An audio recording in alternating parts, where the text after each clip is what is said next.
Grand Rising. Today I want to talk about your soul.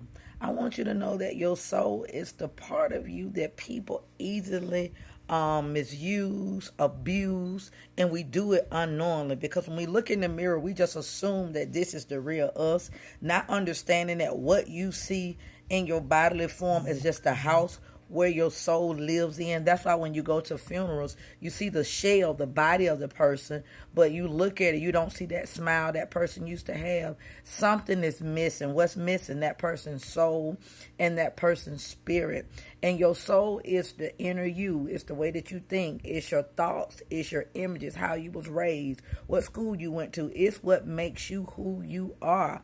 And so many times our souls are damaged because of things that we have went through, circumstances, losses, whatever the case may have been, and we just assume that time automatically heals your soul. Can I tell you, time does not automatically heal your soul?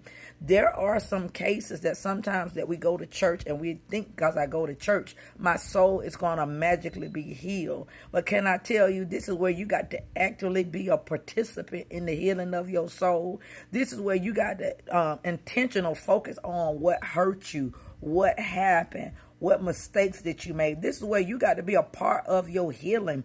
Yes, God is a healer, but also, you know what? God uses therapists. God uses counselors. God uses ministers, fivefold gifts. But you got to understand, sometimes we trying to put it on a pastor and a preacher when other times we need to go get some help because there are some other things that are going on that we need to talk about that the pastor may not be qualified to talk about, but we got to be an active participant in the healing of your soul and just stop thinking, well, I drink, I get me a drink, or I'm going to live my best life and that's going to heal my soul. No, you got to know what is actually wrong with your soul. Why are you the way that you are? But if you're not willing to look at those ugly things, talk about those ugly things, can I tell you, this is where the enemy wants you to be. He wants you to stay at a place where you are damaged, where you are offended, you're hurt because of past experiences, and you don't want to talk about it, and you want to ignore it as if it's going to go away.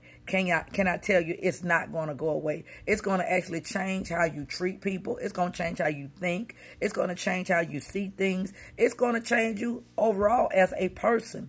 And so if you love you, you want to be active in the healing of your soul, and you want to get the necessary help that you need. You want to gain the knowledge. The Bible says, my people perish because they lack knowledge, so that your soul can be healed. And so this is one of the reasons why I do